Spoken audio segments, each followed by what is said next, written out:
이제 오늘 말씀은 우리가 잘 알고 있는 베드로가 예수님을 3번 부인하는 장면의 말씀들입니다. 그런데 이제 어제 말씀 예수님께서 사내들인 공회에서 다른 모든 말들에서는 침묵하십니다. 어떤 거짓 증언, 거짓 증거들, 참 그 모든 것들이 예수님께 불리하고 또 엉터리 같은데 그 모든 것들에서는 예수님이 침묵하시고 딱 하나, 하나님의 아들 그리스도냐, 그 질문에 있어서만큼은 그렇다라고, 그 질문 그렇게 답하면 예수님이 가장 불리한 상황인데 그 사내들인 공회 앞에서도 해야 될 그 한 말씀만 하십니다. 오늘 15장에 보면 1절부터 5절에 이제 이 빌라도 앞에서의 또 신문이죠. 이제 이번에는 이방인 재판장 앞에서, 사내들인 공회 유대인의 재판장 앞에서의 신문과 재판, 그리고 난 다음에 이제 이방인 빌라도 앞에서 신문과 재판이 15장 내용입니다. 거기서도 똑같습니다. 빌라도 앞에 유대인들이 여러 가지를 예수님에 대해서 고발하고 있습니다. 3절에 대상들이 여러 가지로 고발한다. 그런데 이 중에서도 빌라도도 많은 질문을 하는데 딱 한 가지 질문, 네가 유대인의 왕이냐? 이 질문에서만 예수님께서 네 말이 옳도다라고 대답하시고, 나머지 모든 고소와 고발, 신문에 대해서는 또다시 침묵하십니다. 이 두 가지 질문, 유대인의 재판장에서는 제일 불리한 대답이 네가 하나님의 아들이냐? 그렇다. 그럼 순성 모독입니다. 이방인 재판장에서 네가 유대인의 왕이냐? 지금 로마 총독이 여기 다스리고 있는데 네가 유대인의 왕이냐? 라고 묻는 이 질문, 너 그렇다. 그럼 이건 정치범이지. 총독을 제외하고 감히 유대 혁명을 일으킬 유대인의 왕이다라고 스스로 얘기하니까, 이 두 가장 치명적인 질문에 대해서 예수님은, 그게 사내리든 공회든 또 그것이 빌라도 앞이든 누구 앞에든 예수께서 자신을 당당하게 내가 하나님의 아들 그리스도다, 내가 진정한 유대인의 왕이다 라고 대답하십니다. 그런데 오늘 베드로, 이 지금 앞뒤로 예수 그리스도는 어떤 위협 앞에서도, 어떤 수치 앞에서도, 또 어떤 권세 앞에서도 하나님의 아들 되심과 왕 되심을 선포하고 있는데, 바로 그 사이에 끼어있는 베드로에게 지금 카메라는 이쪽을 한번 비추고 이쪽을 비추었을 때는 정말 이 사내들인 법정에서도 빌라도 앞에서도 정말로 주 예수님 당당하게 하나님의 아들 되심과 왕 되심을 선포하는 반면에, 바로 이곳에 카메라를 비추니까 베드로는 계집종 앞에서, 그 비천한, 그냥 거긴 정식 재판장도 아니고 그냥 사람들 몇 명 모여 있는, 그냥 우리끼리 몇 명 모여가지고 한 계집종이 신문을 하고 있어요. 이쪽에는 사내들인 공회가 신문을 하고 빌라도가 신문하는 곳에서도 예수님은 하나님의 아들이다 라고 선언하고 계시는데, 여긴 그냥 몇 명 모여가지고 한 계집종이 계속 신문을 하고 있습니다. 너도 그 편 아니냐? 너도 그 도당 아니냐라고 그렇게 할 때 베드로가 나는 아니다라고, 나는 그 사람을 모른다라고. 세 번째는 어떻게까지 합니까? 71절을 보니까, 그러나 베드로가 저주하며 명세하되 나는 너희가 말하는 이 사람을 알지 못하느라. 저주까지 하고 있습니다. 그리고 맹세까지 하고 있습니다. 그리고 그 그리스도를 이 사람이라고 표현하고 있습니다. 정말로 우리가 알다시피 8장에서 주는 그리스도시요 살아계신 하나님의 아들입니다라고 주를 그리스도로 하나님의 아들로 신앙 고백했던 바로 그 베드로가 계집종 앞에, 그 여종의 신문 앞에, 어마어마한, 지금 정말 어마어마한 사람들, 어마어마한 권세들 앞에서도 아니고 그냥 그 여종의 신문 앞에서 부인하고 부인하다가 결국은 저주하고 맹세까지 하며 예수님을 이 사람이라고, 나는 이 사람을 모른다라고 그렇게 부인하고 있는 안타까운 모습입니다. 오늘 사랑하는 성도 여러분, 베드로의 이 부인의 모습들을 보면서 이제 우리도 이 고난 주간, 예수님을 어제 말씀에서 우리가 베드로가 예수님을 멀찍이 따라오다가 결국 예수님을 부인하는데 우린 좀 더 주님을 고난주간에 가까이 다가갑시다. 그리고 그 무엇보다 우리가 성찬을 할 때도 예수님이 뭐라고 하시면서 이 잔들을 하라 하셨습니까? 기억하고 기념하라고. 나를 잊지 말라고. 너희를 향한 대속의 십자가를 잊지 말라고, 기억하고 기념하라고. 세월호가 또 몇 주기를 맞았다고 다시 또 기억하고 기념하기 위해서 많은 사람들이 그렇게 얘기를 합니다. 여러분 어떻습니까? 세월호도 기억해야 될, 기념해야 될 일이지만 사실은 세월호하고 견줄 수가 있겠습니까? 우리를 위해서 죽으신 예수 그리스도 기억하고 기념하라고 예수님 성찬까지 우리에게 베풀면서 또 이 고난주간에 우리가 새벽기도까지 하면서 주를 따르고 있는데 정말로 기억하고 기념하며 그리고 정말로 예수 그리스도를 오늘도 우리 삶 속에서 부인하는 일이 없도록 나는 아니다라고 나는 모른다라고. 오늘 우리 시대에 우리가 재판정에 끌려갈 일도 없고요, 뭐 경찰서에 끌려갈 일도 없습니다. 오늘 우리가 거창하게 예수님처럼 무슨 뭐 사내들인 재판장에 빌라도의 재판장에 사실은 오늘 우리는 대부분 여종 앞에 설 때가 많습니다. 세상에서 이 여종들 앞에 직장에서 몇 명 모여가지고 사장님과 사람들 앞에서 너 예수 믿는 사람 맞냐고.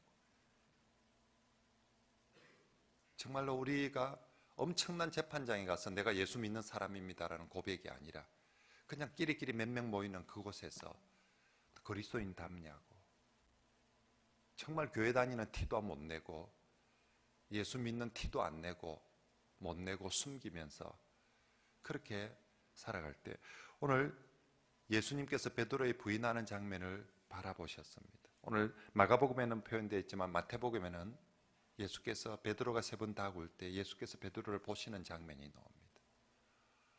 우리 주님께서 얼마나 안타까웠겠습니까? 베드로가 돈 몇 푼 때문에 또 베드로가 목숨 때문에 베드로가 자기 자리 잘릴까 싶어서 자기 거래처 끊어질까 싶어서 예수님 모르는 것처럼 교회 안 다니는 사람인 것처럼 그렇게 부인할 때 베드로를 모습 볼 때나 우리를 볼 때 얼마나 주님께서 안타까우시겠습니까?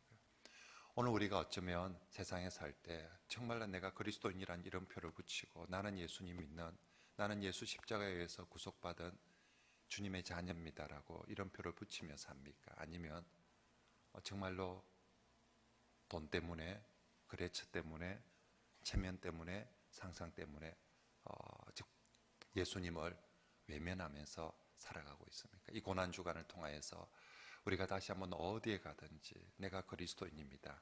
그것 때문에 손해볼 수 있습니다. 그럼에도 불구하고 내가 그리스도인입니다. 내가 예수를 믿는 사람입니다. 진실로 고백하면서 살아가는 그런 저와 여러분들 되시길 바랍니다.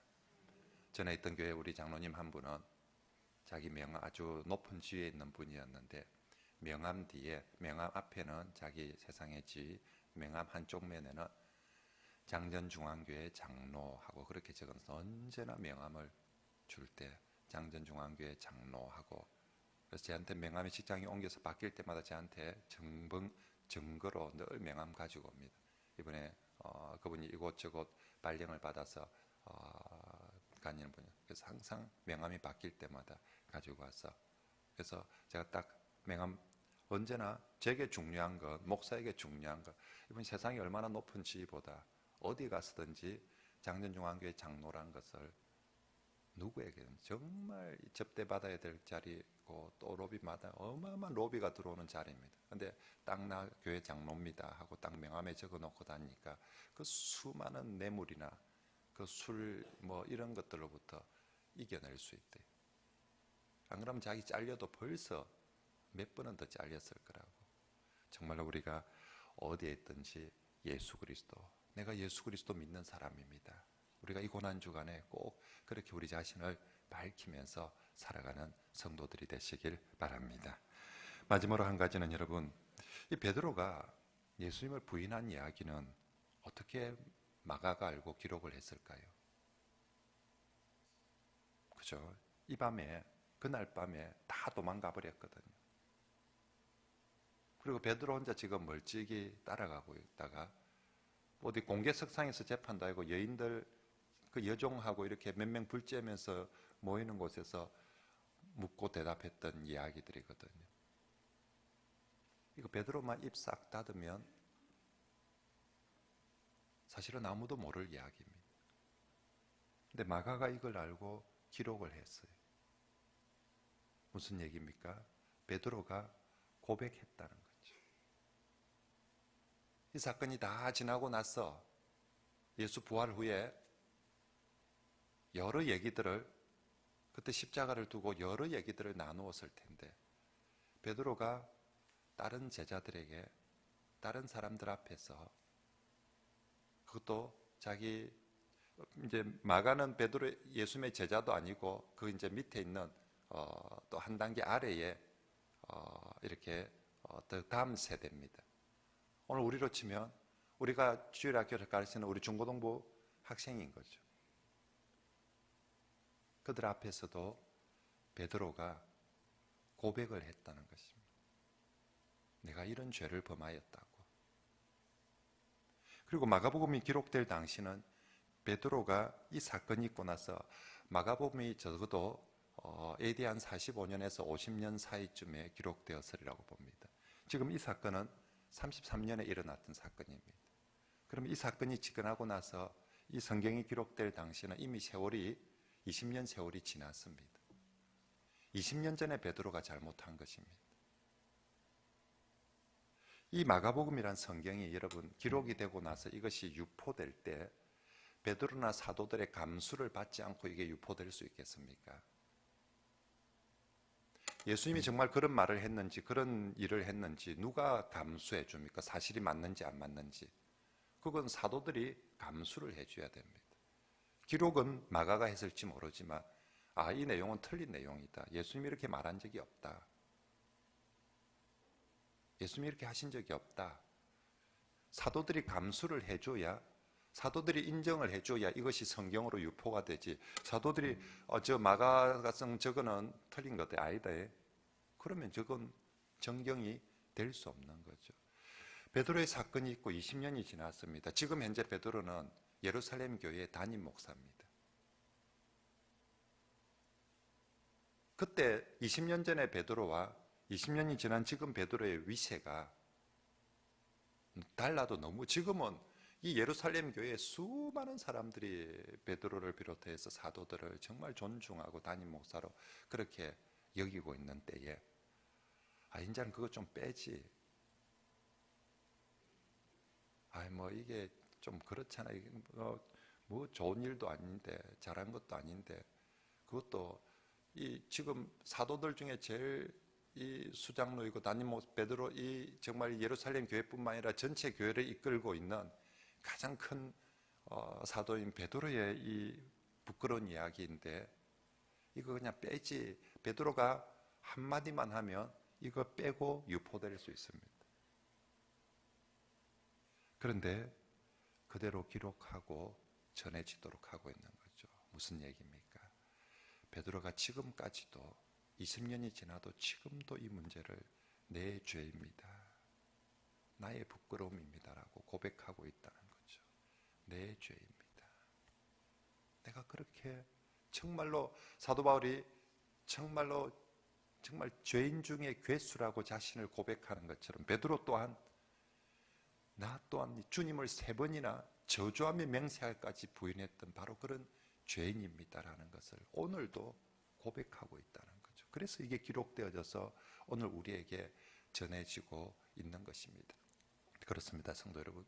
십자가는 우리의 죄를 용서해주고 우리의 죄를 씻어주는 십자가입니다. 어떻게 하면 우리의 죄가 용서받고 어떻게 하면 우리의 죄가 씻어지겠습니까? 우리는 어떻게 하면 이 죄로부터 이길 수 있겠습니까? 그것은 고백하는 것에서부터 시작합니다. 숨기면 절대로 죄를 이길 수 없습니다. 숨기면 절대로 죄로부터 깨끗게 될 수 없습니다. 고백하면 어떤 죄라 할지라도 십자가 앞에 고백하면, 오늘 베드로의 이 죄를 보십시오. 어떻게 이렇게 베드로 이럴 수 있나 싶은 죄이지 않습니까? 그런데 그런 죄라 할지라도 그리스도 앞에, 십자가 앞에 고백하면 우리가 어떤 죄라도 용서받고 새롭게 될 수 있는 줄 믿습니다. 그런데 숨기면 이기지 못하고, 숨기면 씻음받을 수 없습니다. 어느 순간 우리 성도들이 죄를 진정으로 고백하지 않는 경우가 많습니다. 성도 여러분, 고백하면 이깁니다. 십자가 앞에 자신의 죄를 내어놓으면 고백하며 이깁니다. 제가 전에 어떤 우리 집사님, 제가 이 이제 고백에 대한, 죄에 대한 고백에 대한 설교를 하고 이제 신방을 한번 갔었는데, 그 집사님이 신방을 가니까 여집사님이 이렇게 자기 죄를 고백을 하더라고요. 목사님, 제가 목사님 말씀 듣고 목사님 신방 오시면 제가 꼭 고백하리라고 마음 먹고 있었던 게 있습니다. 그게 뭡니까? 했더니 제가 고수독 중독에 빠졌습니다. 남편 출근하고 나면 바로 컴퓨터 앞에 앉아가지고 그때부터 남편 올 때까지 고스톱을 친대. 그게 얼마나 칩니까? 하니까 이게 그 고스톱 컴퓨터 상에서 돈, 머니 이게 하는 걸 실제로 자기 돈을 내가면서 사고 또 막 하면서 끊을 수가 없대. 자기도 모르게 막 그 앞으로 가고, 그래서 주일 막 올 때마다 이게 막 마음이 괴롭고, 이래서 이건 아닌데 싶은데도 막 이게 막 남편 출근하고 나면, 애들 학교 보내고 나면 그냥 자기도 모르게 가서 고스톱 거기에 빠져 있다고. 그래서 정말 이제는 이걸 이기기 위해서는 목사님 말씀에 고백하라고 했는데, 그래서 목사님 오시면 내가 고백하고, 어쨌든 그래서 정말로 그 여자분이, 그때 우리 부목사님들도 같이 있고 이렇게 다른 사람이 있는데, 사실 여집사님이 내가 고스톱 중독입니다라고 고백하는 게 정말 쉽지 않은데 고백하시고, 그리고 제가 기도하고 정말 잘했습니다. 고백하면 이길 수 있습니다. 그리고 다시는 그렇게 하지 맙시다라고. 그리고 이제 한 번씩, 집사님 요즘 어때요? 그러고 나서는 이겨진대요. 이거 지금 내가 목사님한테도 얘기해놨는데, 틀림없이 목사님 또 다음에 보면 물어볼 텐데, 그래서 이겨진대요. 사랑하는 성도 여러분, 오늘 새벽에는 정말 우리가 주님 앞에, 십자가 앞에, 우리가 때로는 십자가 앞에서조차도, 그리스도 앞에서조차도 우리가 가식적일 때가 너무 많습니다. 예수님께서 계속 바리새인들을 향해서 외식하는 자들이여, 가식하는 자들이여 라고 했는데, 어느 순간 우리도 교회에 와서 십자가 앞에서조차도 거룩한 척, 의인인 척, 괜찮은 척, 죄가 없는 척, 그런 때가 참 많습니다. 오늘은 정말로 우리가 예수 그리스도 앞에, 십자가 앞에, 베드로가 정말 이 부끄러운 이야기, 자신의 가장 부끄러운 이야기이지 않겠습니까? 이 부끄러운 이야기조차도 고백하고, 이것조차도 성경에 기록되어져서 우리에게 전해지고 있는 이 모습을 보면서 우리도 정말 우리 자신의 죄를, 주님 그 십자가의 보혈로 씻어주십시오라고 고백하는 그런 이 새벽이 되기를 바라고요. 고백하고 난 다음에 세상에 나아가서는 여종 앞에서 우리가 그리스도를 부인하지 않으면 좋겠습니다. 그죠? 세상에 성경적 관점에서 보면 우리가 부딪히는 사람들이 다 여종들 아니겠습니까? 별 것 없는 그 사람들 앞에서 우리가 돈 매품 때문에, 내 체면 그것 때문에 예수 믿는 얘기를 못하고 숨기고 있는 그런 일이 없도록 우리가 정말로 더욱더 담대한 믿음으로, 그리스도의 증인으로, 십자가의 증인으로 그렇게 오늘도 살아가는 그런 저와 여러분들이 되시길 바랍니다.